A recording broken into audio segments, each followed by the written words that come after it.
সুপ্রিয় দর্শক, আসসালামু আলাইকুম। আজকের পর্বে থাকছে চুরি শুটকি দিয়ে কাঁঠাল বিচি রান্না। কাঁঠাল বিচি যারা পছন্দ করেন তারা এভাবে একবার রান্না করে দেখতে পারেন, খুবই মজার হয়। এই রেসিপিটা একদম খুব সহজভাবে দেখানোর চেষ্টা করব, যে কেউ বাসায় সহজে তৈরি করতে পারবে এই রেসিপিটি। চলুন দেখে নেওয়া যাক কিভাবে তৈরি করছি। সেজন্য একটি প্যানের মধ্যে আমি এখানে 3 টেবিল চামচ পরিমাণ সয়াবিন তেল দিয়ে দিয়েছি। এরপর আমরা এর মধ্যে অ্যাড করে দিব, যে উপকরণগুলো অ্যাড করব সেগুলো দেখিয়ে দিচ্ছি। প্রথমে দিয়ে রসুন। তেলটা গরম হয়ে আসার পরে রসুন কুচি দিয়ে দিয়েছি। রসুনটা ব্রাউন কালার হয়ে আসলে আমরা এর মধ্যে অ্যাড করে দিচ্ছি পেঁয়াজ কুচি। এখানে আমি মাঝারি সাইজের পেঁয়াজ ইউজ করেছি 2টা। পেঁয়াজগুলোকে ভালোভাবে ভেজে নিব। পেঁয়াজ ভাজা হয়ে গেলে এর মধ্যে আমরা অ্যাড করে দিব টমেটো, কাঁচামরিচ আর ছুরি শুটকি। এখানে আমি মাঝারি সাইজের 2টা ছুরি শুটকি ইউজ করেছি।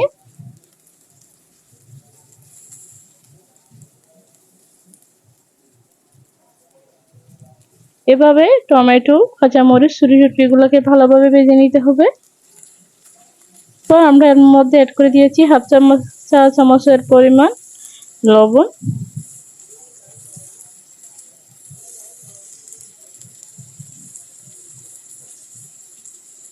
যখন দেখবেন টমেটোটা হালকা নরম হয়ে এসেছে, এ পর্যায়ে আমরা অ্যাড করে দিচ্ছি হলুদের গুঁড়া 1/2 চা চামচ এবং দিয়েছি ধনিয়া গুঁড়া 1/2 চা চামচ এবং দিয়ে দিচ্ছি লাল মরিচের গুঁড়া 2 চা চামচ। এখন অল্প পরিমাণে পানি দিয়ে আমি মশলাটাকে ভালোভাবে। বন্ধুরা, আপনাদের যদি আমার ভিডিও ভালো লেগে থাকে অবশ্যই আমার চ্যানেলটি সাবস্ক্রাইব করবেন আর পাশে থাকা বেল আইকনটি ক্লিক করে দিবেন, যাতে আমি কোনো ভিডিও আপলোড করলে আপনারা নোটিফিকেশন পেয়ে যান। যদি ফেসবুক থেকে দেখে থাকেন অবশ্যই আমার পেজটি ফলো করে দিয়ে রাখবেন। দেখতেই পাচ্ছেন আমি মশলাটাকে ভালোভাবে কষিয়ে নিচ্ছি।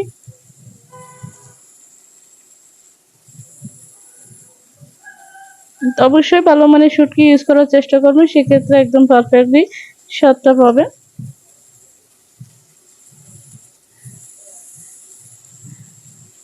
দেখতেই পাচ্ছেন অলরেডি আমি যে শুটকিটা ইউজ করেছি সেটি ভেঙে একদম কাঁটাগুলা বের হয়ে গিয়েছে।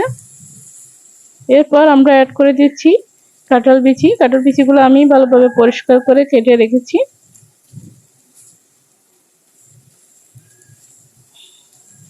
এখন এগুলোকে দিয়ে আমি প্রায় 6 থেকে 7 মিনিট এগুলোকে কষিয়ে নিব। এভাবে চুলার আঁচ থাকবে মিডিয়াম ফ্লেমে। এভাবে কিছুক্ষণ পর পর নেড়ে দিয়ে এদিকে ভালোভাবে কষিয়ে নিতে হবে। প্রত্যেকটা রান্না নির্ভর করে, স্বাদ নির্ভর করে। এটি ভালোভাবে এদিক দিয়ে যদি আপনারা ভালো কষিয়ে নেন তাহলে এটি অনেক বেশি খেতে মজা হবে।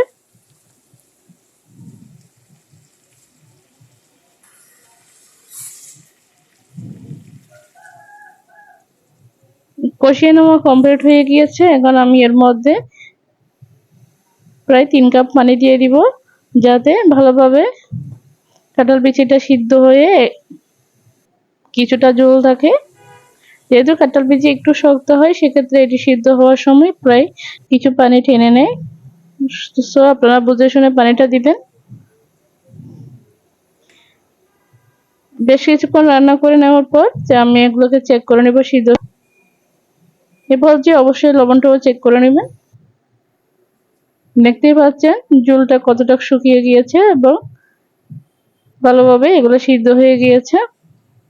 এখন চুলার আঁচ বন্ধ করে দিয়ে আপনাদেরকে পরিবেশন করে দেখিয়ে দিয়েছি।